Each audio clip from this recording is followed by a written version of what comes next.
Okay, hello everyone. Welcome to the Talks with Masters. Okay, so this is the third live stream, talks with musicians. So we have 93 live streams in Müzisyenlerle Sohbet, but this is the third live stream in Talks with Musicians. So we are starting to a new series. It's called Talks with Masters. It's the same concept as ustalarla söyleşi, but it's universal. So we will be doing an interview with Sebastian Iivonen.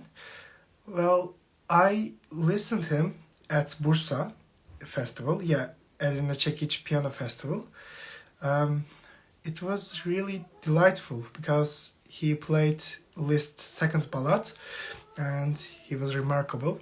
You will see how he's awesome. So long story short, let's begin. Let's start talking with Sebastian.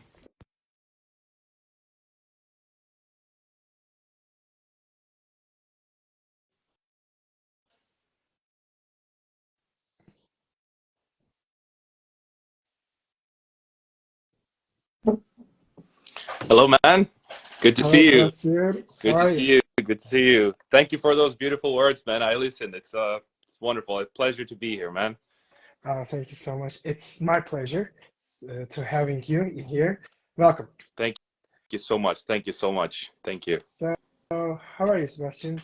How is your days going? Everything is fine. Everything is fine. I mean, we have had some, I live in Stockholm, so we have had some really bad weather this summer hasn't been so good weather-wise, but today was sunny. So today was a good day, let's say. So actually, I was able to catch some sunlight on my pale skin today. And I didn't Ah, get burnt, so I'm very happy. yeah, I understand. Yeah, So, where are you right now as a country? in Sweden, Stockholm, Yeah. Sweden. Yeah. Okay, you're in Sweden. By the way, before we start, I love your clock uh, at the background. It's This really one. awesome. Yes, yes. I'm sorry, it's not playable though, and if it was, I wouldn't play. So yeah, but it's a nice clock. It doesn't work unfortunately, so it always Uh, says 8:45. So it's a good clock. yeah, I Yeah. understand. Maybe one day you buy a clock as a piano. I don't One know. day, yeah. Actually, a fun fact. I've been actually looking for it, but I have never found one. At least I've found something, but not a single one that I like particularly. But Hmm. I'm looking. I want a Yeah, I nice piano understand. watch. That's the next thing. Okay. So before we start, you know how is my English. So if I stuck, please help me Nah, because don't worry, don't I worry. am You're not very good. good. Okay, thank you. So Sebastian, welcome again. Thank you. So I want to ask you about your career. How is your music career started? How did it improve? And how was your education? So yeah, I mean, it started when I was quite young, I'd say. I come from a musical family. My mom was an accordionist. She played a lot of accordion. She was very good at it. Worked professionally. And well, when I was born, she bought me an accordion, and she wanted me to play the accordion.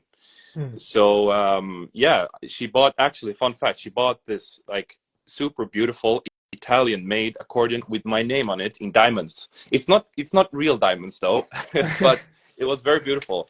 And yeah, I played on it. I tried, I learned, but we had a grand piano at home as well. So I prefer to stand and just like bang the keys with my fingers because the piano was, as tall as I was. So I was banging the keys like that.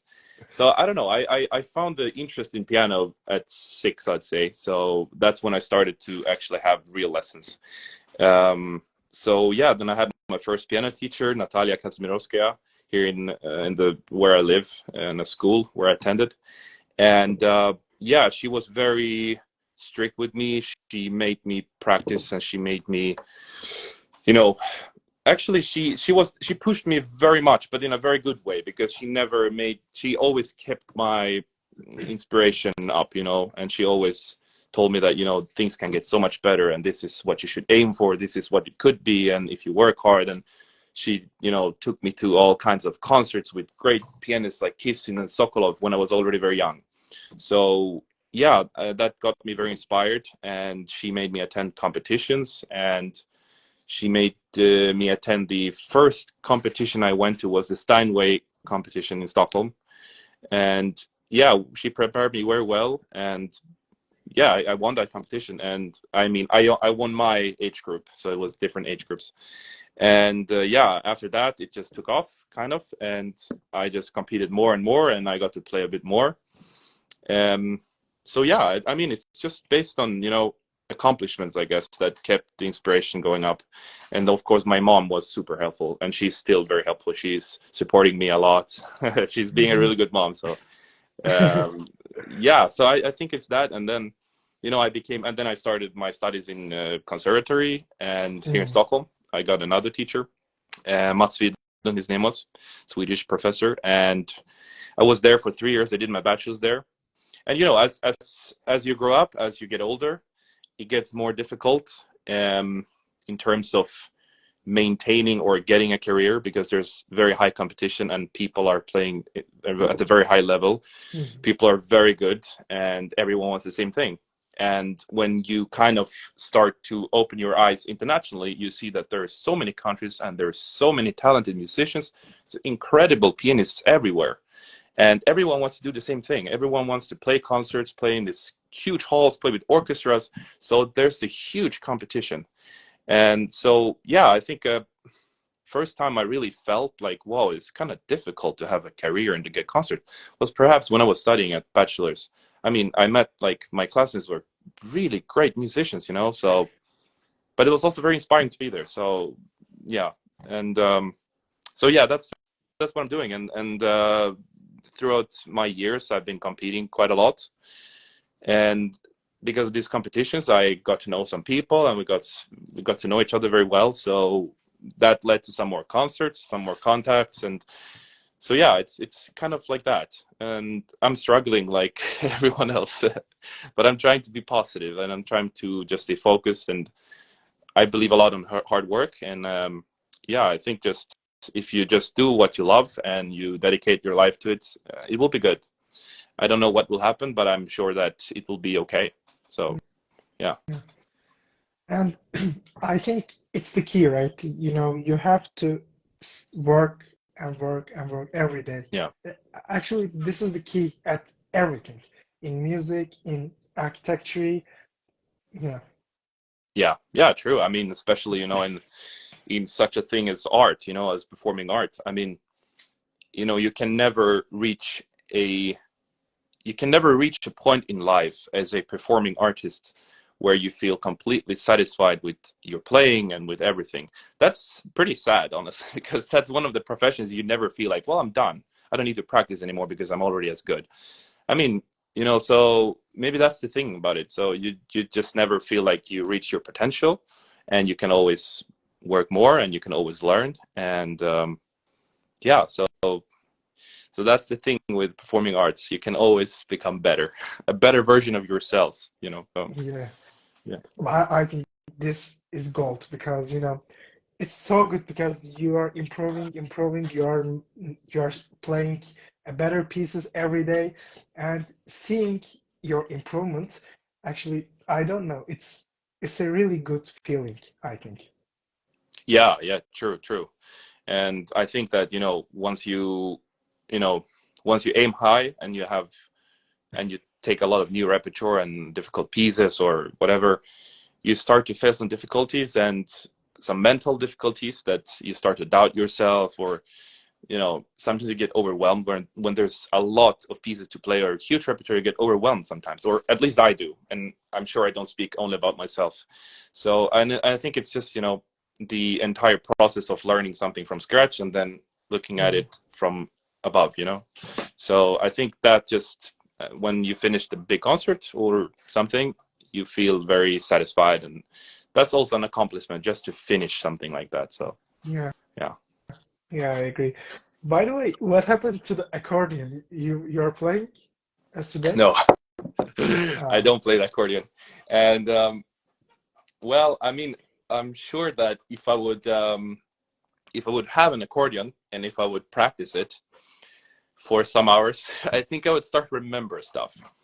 but no, I don't play it, which is unfortunate. But yeah, maybe someday I'll start again. But for now, no, I don't play it. I don't. Yeah, I understand. By the way, people always asking that, the accordion and piano looks familiar at some Yeah. points.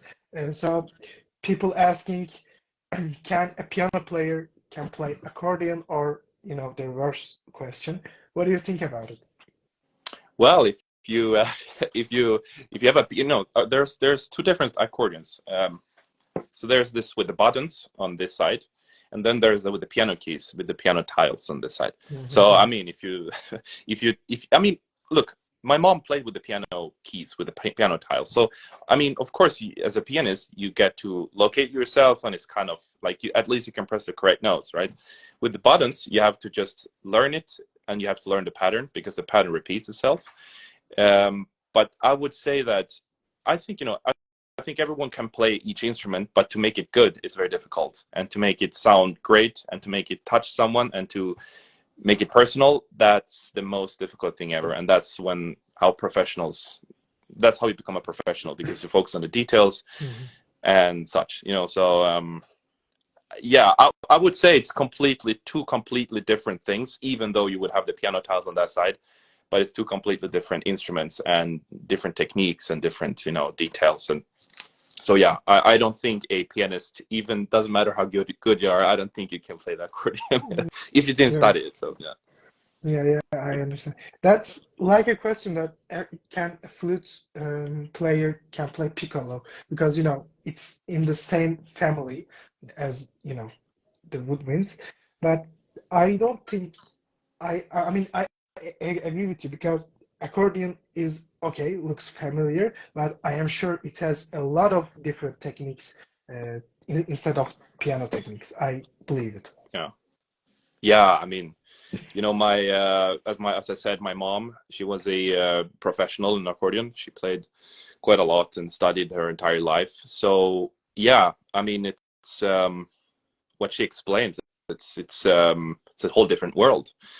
And I think it's very difficult to comprehend that and to understand it completely, because if you don't do anything for hours every single day, you just don't understand the details of it. Mhm. So I mean, it's the same with the piano. I mean, you can go on TikTok, on Instagram, or whatever, and you can see a bunch of people playing the piano.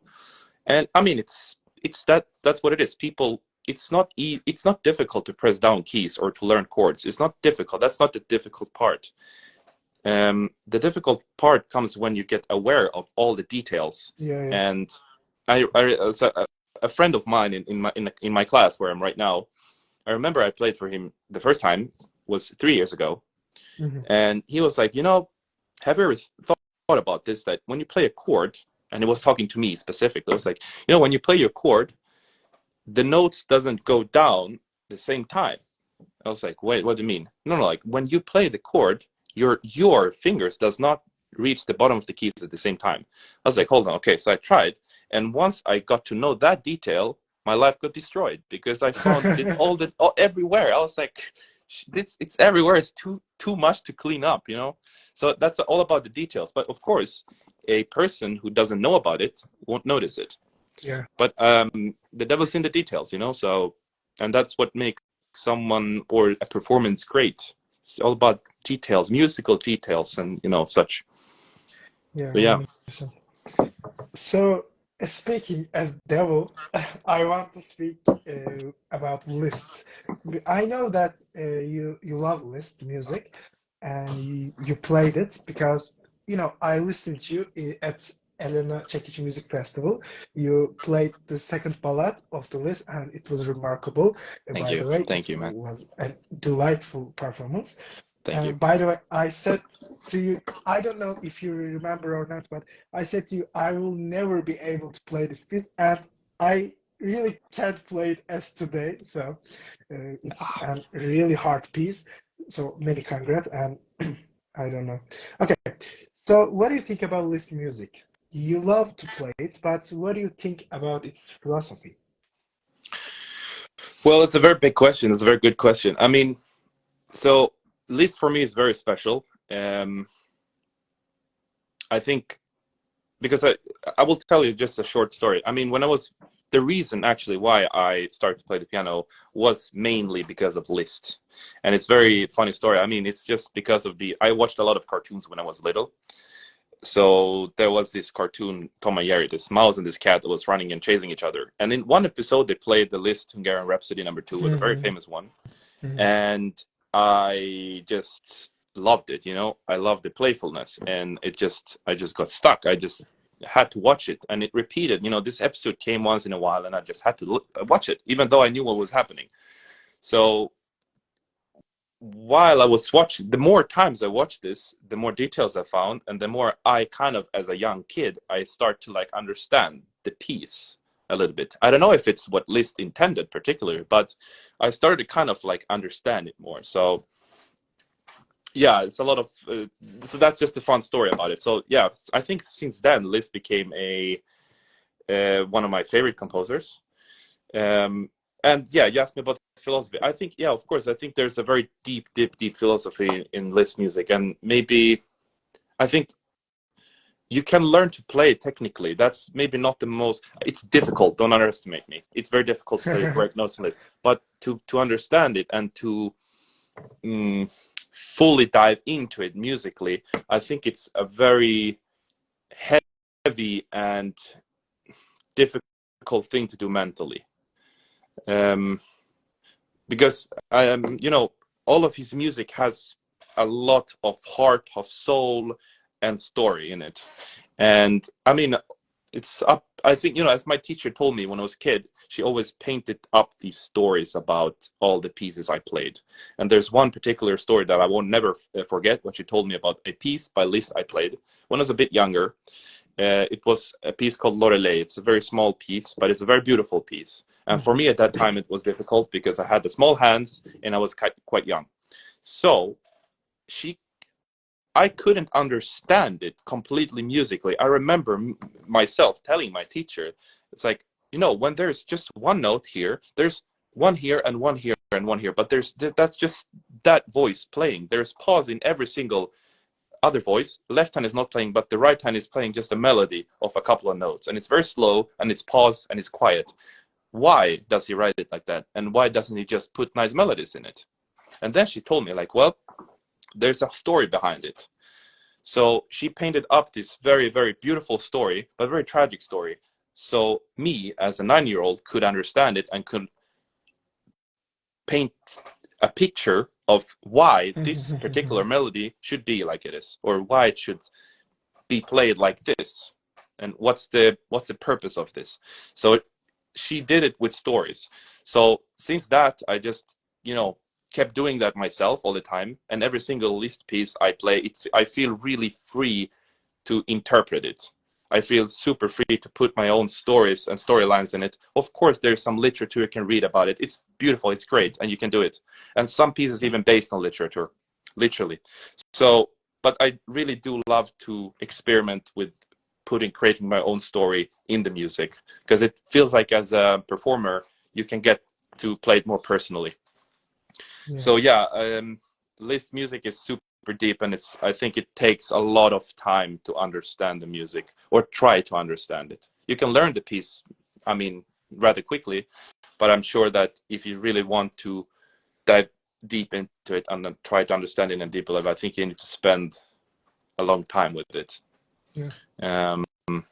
In fact, I was talking to a teacher from Antwerp. Sergei Edelman is super great teacher, professor, and pianist. He said that the first time he touched the Liszt B minor sonata, he was 32. So I asked him, why did it take so long? Why didn't you touch it before? I was like, well, I could have, but I just didn't want to. He chose not to do it. And we had a long discussion, but what he wanted, his point was that he needed time for it. He needed to spend time for it in order to play it as he wants to. Yeah. And he just didn't feel that he could give that the energy when he was young and in his prime, playing concerts everywhere. So yeah, I think that says something about Liszt's music. Yeah, some people want to prepare as a human being, he or she prepare himself or herself to the piece by her or him experiments of life. Sometimes he or she couldn't find prepared for the music, for the piece. Well, actually, for me, I couldn't play any Liszt piece. It's because it's technically hard for me. But I listened many pianists that says exactly like you said. You know, he or she does not want to play it. It's not because she or he can't play it. It's just doesn't feel right Yeah, about play right now. sure. I don't know. Would you say I don't know that, what. sorry, excuse me, would you say that that's the reason you don't want to play it? Or is it because of technique, or is it because you don't feel like you are there mentally or emotionally? I don't think that I am able to play that piece as not technically as mentally Okay. because I really can't understand it. I'm just seeing notes every there, but it's not the reason that why Liszt put their notes Mm. at the sheet music. Mm. He wants to tell me something, tell the all the musicians something. He speaks or tells a story to us. Maybe it's tragic, it's happy, I don't know what it is, but I don't think that I am understand what he's telling us. So I don't want to play it because it's actually for me, it's not playing. It's just pressing the notes. It's just making a sound. It's not playing the piece. I think it's a difference. It's a big difference to play a piece and making a noise. I don't want to make a noise. I really want Mm. to play a piece. Uh, do you agree with this difference? Absolutely. Yeah, sure. Absolutely. I totally agree. There's a big Yeah. difference between playing notes, correct, and then trying to make the music. Um, yeah, I totally agree with you, 100%. Okay, so why is Liszt so special for you? What does he have and the other composers don't have, doesn't have? I don't know the girl doesn't know that. I don't know. Okay, Yeah, so why Chopin, why Schubert, why Schumann does not have what Liszt have for you? I think that, I think the answer is in the question. Um, I mean, they're all different, and perhaps that's the answer to your question. I mean, there's a reason why these these composers that you just named are so famous and why they're so respected and praised as geniuses, because they're all very different and they're all experiment and explored composition and piano playing in their own way, in a very different way. And at their times, some of these were even very provocative, in the Mm, way of composing and mm, playing. Um, and maybe, why Liszt is also so kind of interesting to me is that, I don't know him personally, so but as I can imagine how he was as a person, that makes me very interested to him because he was this super genius rock star pianist, at yeah, his time. I yeah, mean, you could literally, compare him to today's like pop star, like Metallica or whatever you want to say.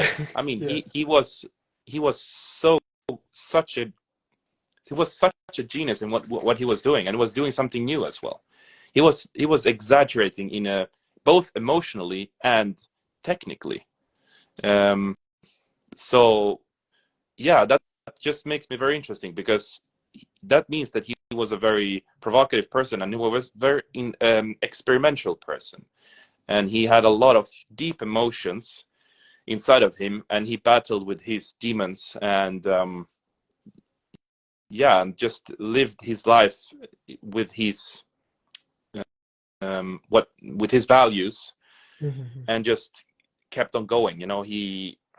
That's the thing that made me interested about him, like personally, because it's his personality that just kind of interests me, and also that that reflects into his compositions as well. Because I mean, he wrote crazy pieces, I mean, crazy technically, and both musically super crazy and super deep, and sometimes so funny as well, you know, that makes you laugh. So I think his style of composition says something about him as a person as well. So yeah, I think, you know, if there would be a person I would like to meet from history, that would be one of them for sure, because it would be both scary but interesting. Yeah, Yeah, I understand.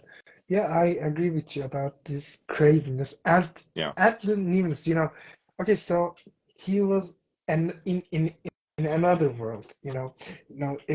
At his time there was Chopin, Robert Schumann, Clara Schumann, and they were all writing as a romantic pieces, but the list is different, you know. yeah, He writes crazy techniques, he writes and absolute deep music yeah, as like Chopin or Robert Schumann. But you know, if you look his B minor sonata or his Mephisto waltz, it's just not like every waltz or every sonata. It's really different. You yeah, know, the B minor sonata is only have one movement, and this is yeah, not such a common thing in no, his life, at his life. yeah, You know, even though a story there was a Brahms and the list, you, I'm sure you know the story, but I want to tell you.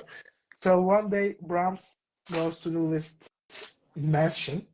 mm, I will say the mansion. mm, So he's going with his sonata and his I'm sorry, E flat minor scherzo, and goes in, and Liszt says, "Okay, kiddo, what you have?"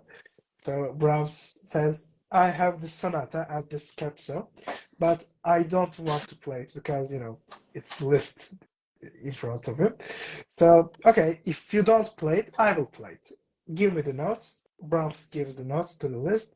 Liszt sits down at the piano and plays the pieces like absolute mm, correctly, mm, and you know, the piece ends and says, "Well, this piece looks very similar to Chopin's B flat minor scherzo." And Brahms says, "Who's Chopin? I mm, don't know a yeah, composer whose name is Chopin." And Liszt wants to play his new piece, and this new piece is his B minor sonata. mm, Uh, ask the Brahms, "Do you want to listen?" Brahms says, "Oh, of course, I want to listen, maestro." And Liszt plays it. There's a story that says Brahms fell asleep when Liszt plays the B minor sonata because it has one movement and it's very long. yeah, You know, it's about 30 minutes. There's a story that says Brahms fell asleep and Liszt while Liszt playing, but you know, it may not be correct. But I think this is a good story to understand why Liszt is so different and yeah, why his pieces yeah, are from another world. yeah. If I'm sorry if I can't I explain completely how understand this you. thing. I completely understand you. You speak well. I mean, look, I completely agree with you, and that also kind of explains that, you know, his sonata, his B minor sonata, is a very huge work.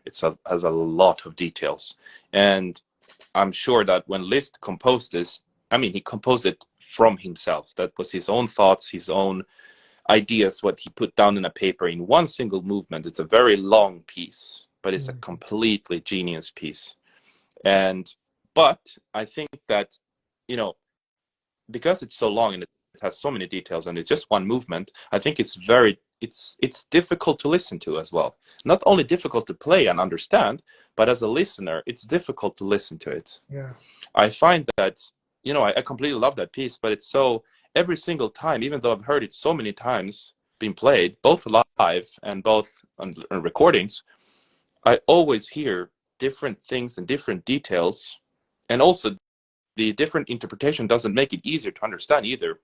So, yeah, it's just such a complex piece that there's always different details and there's always different things you hear and there's always different feelings you get from listening to it. Um, so yeah, I think that, you know, maybe the only one who really knows what everything means in this sonata is perhaps Liszt, you know. Yeah. It's too late to ask him, Yeah. But yeah, and I Yeah. think that's, back to Sergei, like maybe that's why it took 30 years to start with it, because I'm sure it takes a lot of time to understand that piece.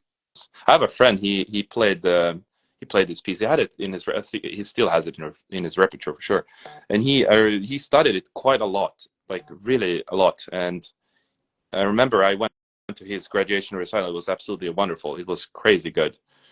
And what made it so good and what gave me such an impact from that performance was just the fact that he really just spent so much time on it. He just kind of went into every single detail, every single bar, and even still today, he says like, well, I could play some parts of it. I still remember it.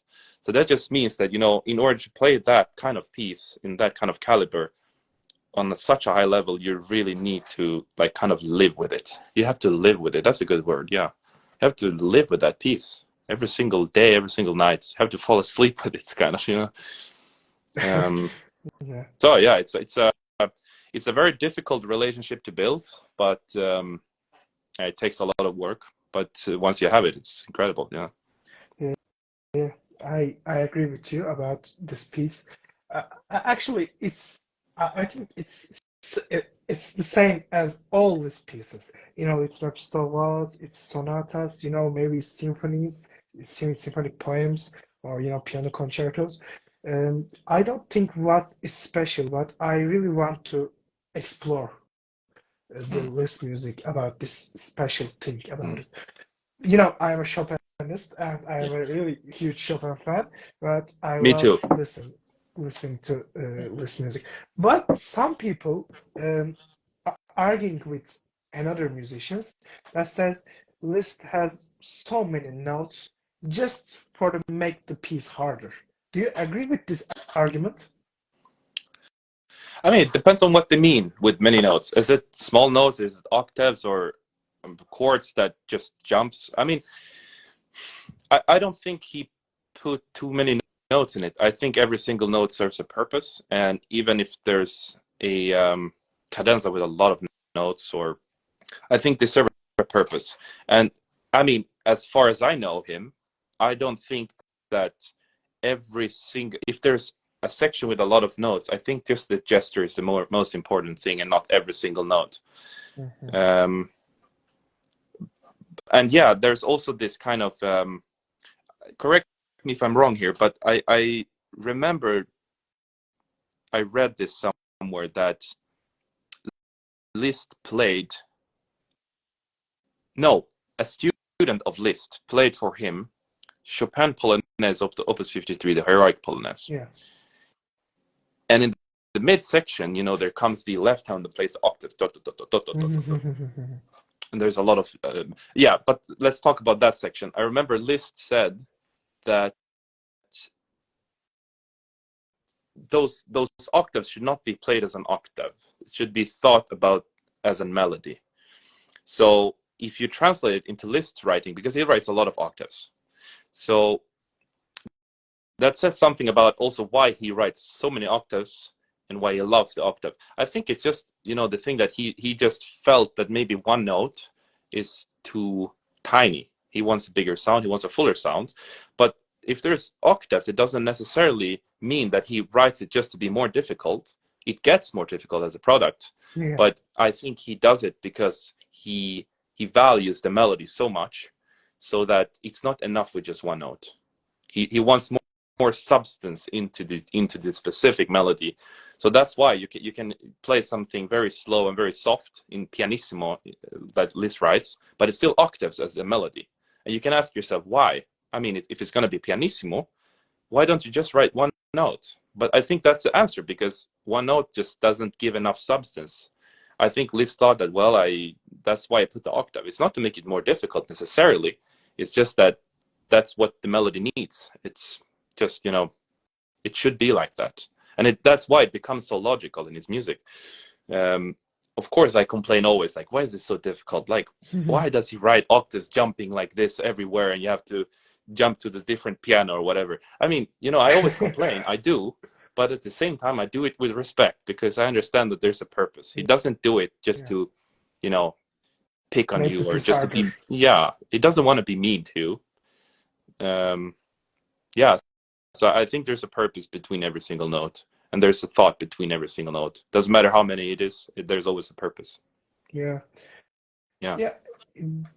Like you said, if it is pianissimo, why don't you put a single note? It reminds me of the No.3 constellation. It has a really soft melody, but even though it has octaves in the right hand, yeah, it's starts with an F natural, I guess. But I really think, maybe in some points, it's B minor sonatas final, pom pom pom pom pom pom. You know, Liszt wants the power it of wants the the piano. entire universe to scream there, like every orchestra in the universe, he wants to just scream out, so Yeah, there's a purpose, yeah, yeah, yeah. I really think that too. Or in the Liebestrom, these tiny notes that uh, in S chords, goes up and down. I think I think he wants to make a noise that he wants. It's just not to make it harder. I really agree with you, but at some points people think I understand why people thinks like that, because at some points really you think that, oh, okay, I mean, what uh, yeah, because it's really hard. yeah, At some points, it has so many octaves, so many chords, as you know chords have 11. I how can I say is English? To C to the other E. yeah, It has yeah, it's big, yeah, how yeah, it's big, right? yeah, So some small hand pianist says, "How will I play this?" yeah, Because I can't reach the notes. yeah, I understand why they say that, but I agree with you. I think Liszt didn't write these pieces as like this to just only make it harder and to become a rock star. yeah, I think he wrote these pieces for a purpose, and this purpose make him the rock star. I yeah. if you know We what I mean. Yeah, true. I completely agree with you. But we cannot also deny the fact that he actually also liked to be a rock star. So I'm Yeah, sure of that there course. is also kind of, but that's also the thing, every single thing has a purpose. If it's just because of pure melody or is it to impress? There's always a purpose. And I also think, yeah, like to talk about the big chords. Of course, my hands aren't that big, but I also struggle to reach some of his chords. But I must say that he didn't write pieces for people. He just wrote it from himself for Yeah, yeah, himself to play. yeah. So he just composed the pieces based on his technique and his abilities. So, and as we can see, he was I mean, but just reading his compositions, must have been a great pianist, right? So he clearly didn't have any technical issues, and he clearly had big hands. So yeah, so Yeah. um, yeah, It's like Rachmaninoff. yeah, He had a huge hands as Liszt, and he wrote the music just for himself, not the people. Because if Liszt and Rachmaninoff or the etc., yeah, we can put here the Ravel yeah, or maybe Shostakovich. mm, If really they wrote the music for the people, they just put tiny yeah, chords, or not yeah, the big chords. yeah, I think there is a philosophy behind it as a big course. There's a background story uh, in their heads, in their minds. It's really hard to understand. And I don't think anyone in the world one person can understand these composers. Even though the composers himself couldn't understand what are they doing, I think. But it's the most beautiful thing in music. It's this mystery behind it. You are always trying to understand it. You're always mm, improving yourself. You're reading, you're searching in music history about their lives, their experiments. The Chopin, he has a huge, how can I say, he loves the Poland, but he has to go to France. He has a huge tragic story. I don't think that composers, even composers, understand their music, and I don't think no one can, if Yeah. you know what I mean. Yeah, because I think that, you know, their music is their feelings they cannot express with words. Yeah, So, and it's always very difficult to express a feeling fully and to make someone else understand what you're feeling. You can, of course, say very simple, yeah, I feel sad, I feel happy, but, you know, the feeling of sad can be so many different things, right? So, yeah, you're completely right. I think when they write something out of what they feel, it's very difficult for them to also kind of fully understand it or explain it. I think they can understand it, but maybe they cannot explain it. And maybe that's the reason why they compose, because they cannot express what they feel, or they cannot express their feelings in words. And so that's why they just, well, I will write it down on the sheet and that will sound. So I'll yeah. do music. I can express myself in music. Um, By the yeah, it's complete like by the that. way, I'm sorry, but I I really can't speak it as twice. I'm really sorry Don't if worry, I I understand make you any mistakes. completely. It has been Okay, thank great. It you. has been well. I understand you completely and all your questions. And yeah, so don't worry about it. Okay, thank you. So that just said, they're expressing their feelings as, the sh notes and their, um, how can I say it? They're writing in the sheet music for express their feelings.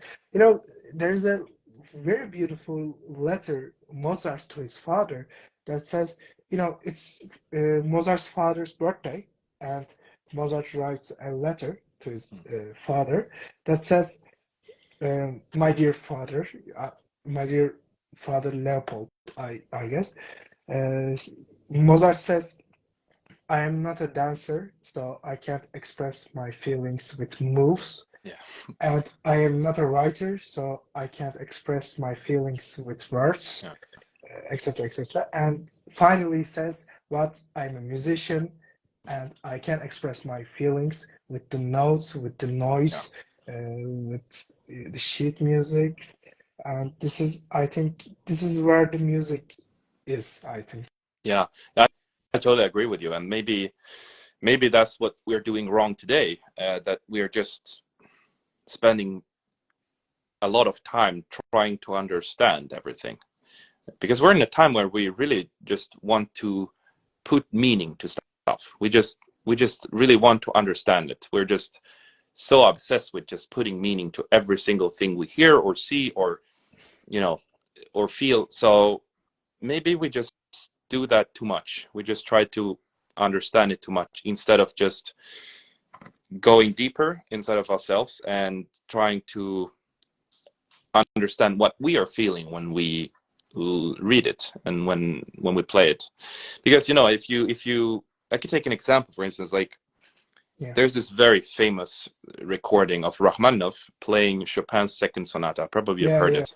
Yes, of So, course. and as you know, it's completely something else, Yes, right?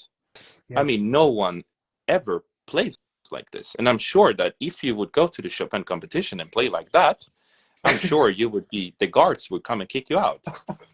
So, but this means that um, he found something from himself, right? He felt something, and he just, by reading this course, and of course, I mean, he's very respectable in this kind of in the overlooking way, right? He's not adding movements, or he's not adding anything. He's just reading the text, but just reading it as he sees it, as he feels it.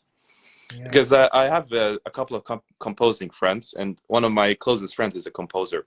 And I was talking to him the other day, and I asked him, like, if you would happen to compose a piece for me, or just say like a piece, a piano sonata, you would happen to compose a piano sonata, would you like me to play it exactly as you want it, like exact note and exact phrasing and interpretation as you want it? And he was like, no, that's not the purpose. I want to compose it, and the whole purpose of composing and giving someone a piece is to hear your interpretation of it. And yes. that's the value you get as a composer. That's the gift of composing. That's his words. And I don't compose myself, but that was my standpoint to it as well. So if I would ever compose, I think that the most interesting and rewarding thing would be to hear someone else interpret your music, interpret your music. Sorry. Yeah. And so I think also, like, if my friend says that, or if some other composer says that, I mean, why wouldn't like Chopin or Liszt do the same thing, or even Rachmaninoff? And also, there's this very funny story when that Horowitz said that he played the second sonata of Rachmaninoff for Rachmaninoff, and Rachmaninoff said, like, well, this is how it should sound. This is I got to understand the possibility of the piano when I heard Horowitz play. Oh my So God, this means something, right? Even though he's the composer, he's the father. He created this piece from yeah. his mind and his heart. But then there comes the great musician, a great interpreter, and interpreted the piece, and that's the perfect thing for the composer, or that's what he said. So yeah, that's mainly it. I think we spend. It's not that we shouldn't, but I think we spend way too much time trying to understand everything what the composer wanted, which is very important as well. But I think we should just kind of listen deep down inside ourselves and try to listen to our feelings and what we feel at particular moments of the piece, and go on that, because you want to be a great interpreter, right? You want to be a great musician. Because if we want something to be played in a certain way, if you're a composer and you want something to be a certain way played, and it has to be like that, otherwise it's bad, then use an AI, put it in the computer, and it will always be like that. So yeah, I think that's how it should be, and I think we should just respect the composer a lot, but we should also respect ourselves as musicians, and feel the freedom in there, but still to follow the directions and everything, because there's something the composer wants to express with his writing. So we should try to understand it for sure. By the way, this Rachmaninoff Horowitz story is amazing. Yeah, By it's the way, crazy. It's absolutely crazy. And yeah, the good thing is that these two guys were very good friends as well. So yeah. um, I really can't believe it that Horowitz and Rachmaninoff are friends. yeah, And you know you're Horowitz and you're practicing a piece that Rachmaninoff's second sonata, and you're playing, and the doors opens, and Rachmaninoff comes in, and oh, what's up? yeah, Oh, you're playing my piece. yeah, It's yeah. amazing. That would be something, wouldn't it? That would be something. Yeah, Yeah, yeah. Horowitz, Rachmaninoff, they are the gifts yeah, to us. I really believe they're really a gift for the musicians, for the world. I really believe this. Horowitz is absolutely different musician because as his last years, he was always playing. He's always in the stage. Years of years on the stage. This is I don't know. This is for me. It's perfectness, yeah, as Rachmaninoff thinks it. yeah. I don't know. Yeah, it's that, and then you can ask yourself, how come every single musician in this world, doesn't matter who you are, like a pianist, I'm talking about pianists, every single juror in the competition, every single competing pianist, every single teacher, every single person loves Horowitz. If they don't love, at least they appreciate him. And how come? Because he clearly does what he wants musically, right? Yeah. So how come? And I think it just became a master of he became a master of interpreting. I think he just became a master of understanding, respecting the composer, but then also respecting himself a lot, and not doing anything just by pure intention, but also a meaning why he does it like this. Because sometimes he can do something very crazy musically, and you go like, "Whoa, that was crazy, but it was very nice. I like it." I don't know if it's because we know it's Horowitz, so we respect everything he does. But I also think that doesn't matter what he does. I think there's a meaning. He has his own arguments on why he is doing certain things. Maybe it comes from the beginning from pure intention, but maybe that intention grows to something else. It grows to a thought. It grows to words. So you can convince yourself and others why you're doing this specific thing. And I think, this is what we should aim for, right? Because we want to be musicians, after all. Yeah, And we yeah, want to be able to express ourselves through music. yeah. Um, I agree. yeah. So, Okay, so I have another yes. question. Okay, this this will be my final Okay. question, Okay. but I'm really curious about it. You said if I'm going to meet someone in the past of history, that will be Liszt, of course. Yeah.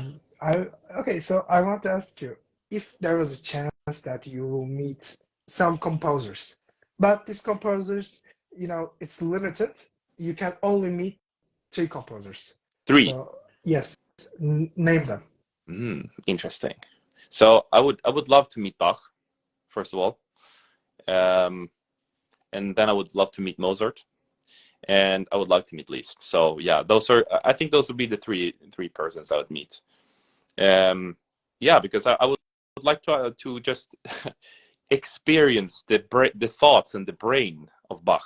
I would just like to experience him as a person. I mean, I'm not sure I would understand him, but I would like to experience him as a person and just see him like compose something. What's going on in your brain? I mean, man, you're living at this time and you compose these things which are gonna be played today, 2023, and it's based every single piece of music is based on his things. So I Yeah, mean, for sure, I mean, he would be totally number one. And Mozart, I would really love to meet as well, because very there's this very set way of how you should play Mozart's music.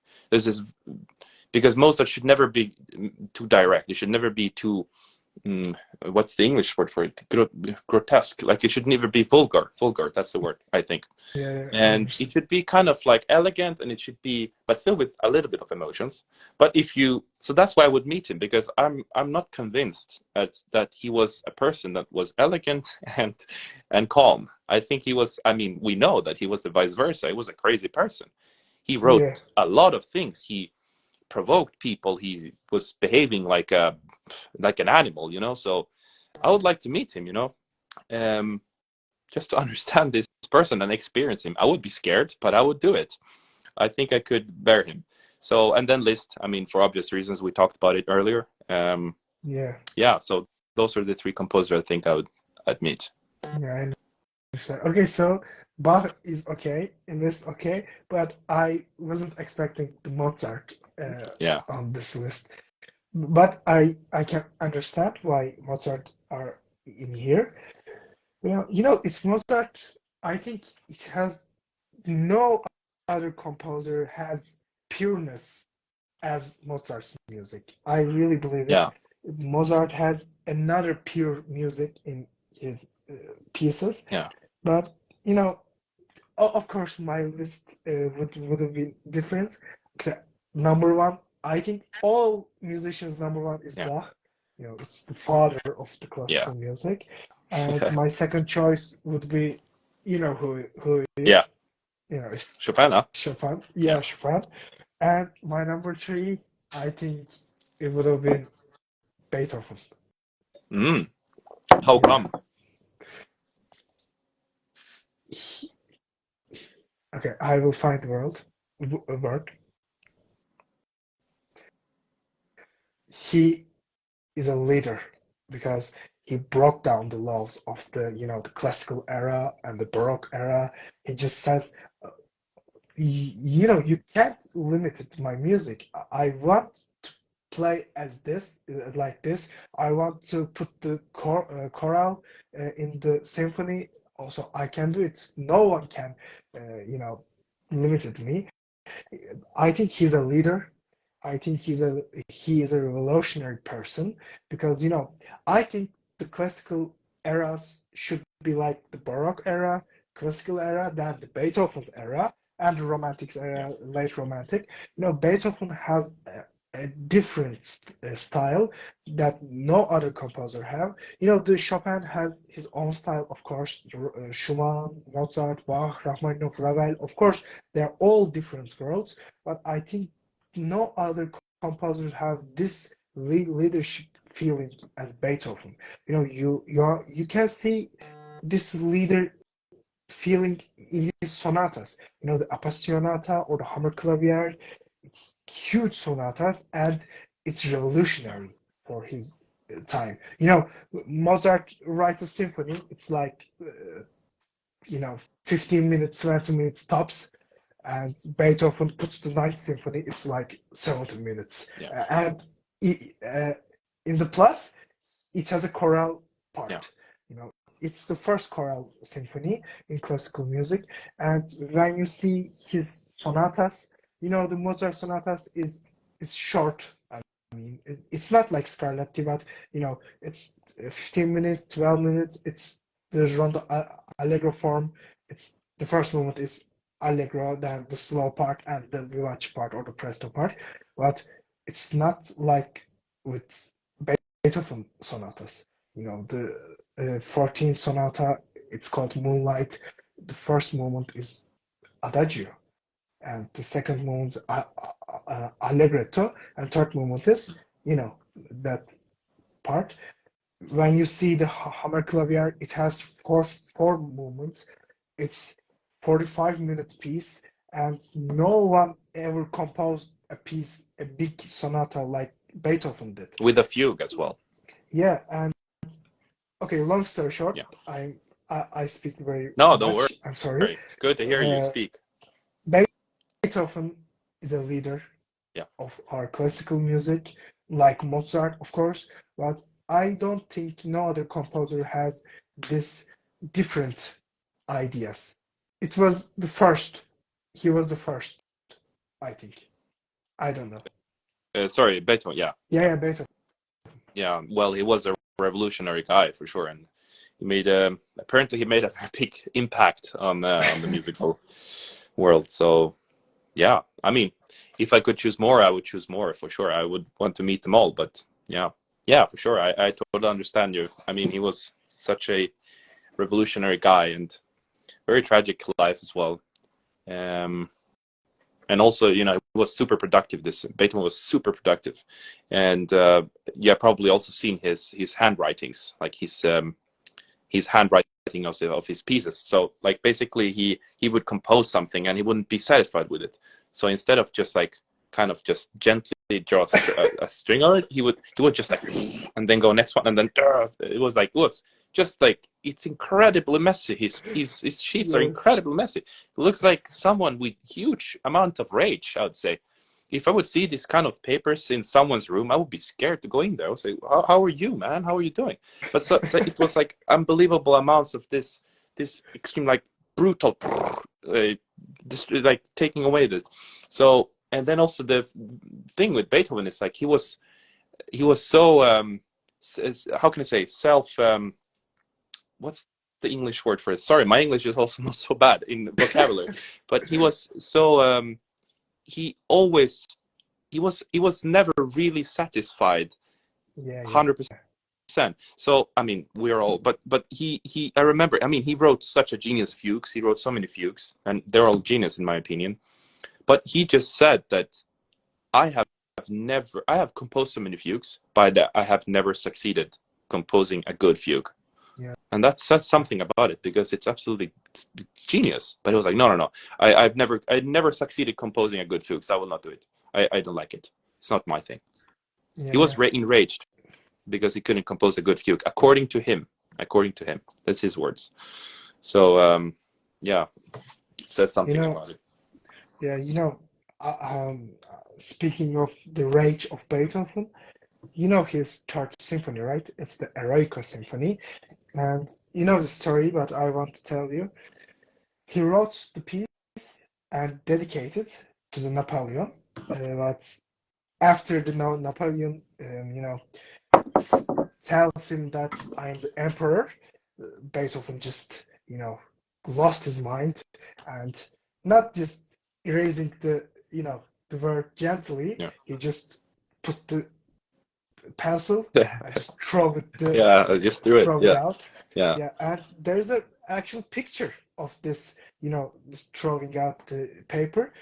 I think I don't want to tell you a wrong story, but I think this throwing out thing is deep as 20 paper. Wow, that Yeah. must have been very much rage in that man's hand, I suppose. Yeah. It's crazy. Yeah. I really can't understand, but then of course, the composers are person and they have to Yeah. make money. So some guy comes to Beethoven and says, you know, this symphony is really great. So if you dedicate it to me, I will pay you. Beethoven says, "Oh, okay." So Yeah. so Beethoven Yeah. dedicates it to the guy, and the guy pays it. So you Yeah. know, it's the you know it's the people think you Yeah. know Beethoven has to make money, Mm. but there's a story that he throws down after the Napoleon says that he's the emperor. Mm. I don't know. Beethoven is just a crazy dude, you know. Among others. They Yeah, don't become less crazier the further back you go, I'd say so. So yeah, they're all different and special people, yeah. I'd say.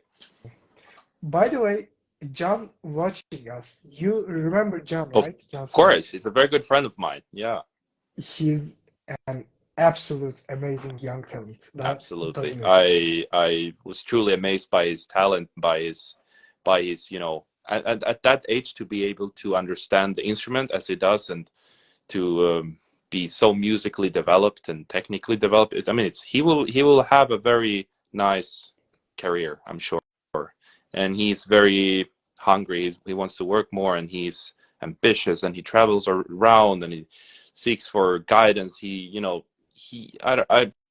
I have very good hopes for this guy, and I think he will do very well in life. I'm sure.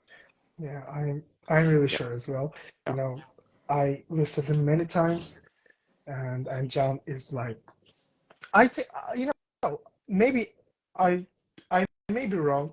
Correct me if I'm wrong, but I when I'm seeing these kids, you know, the like John Sarach or Ivan Burkev maybe, it reminds me the composer's young versions.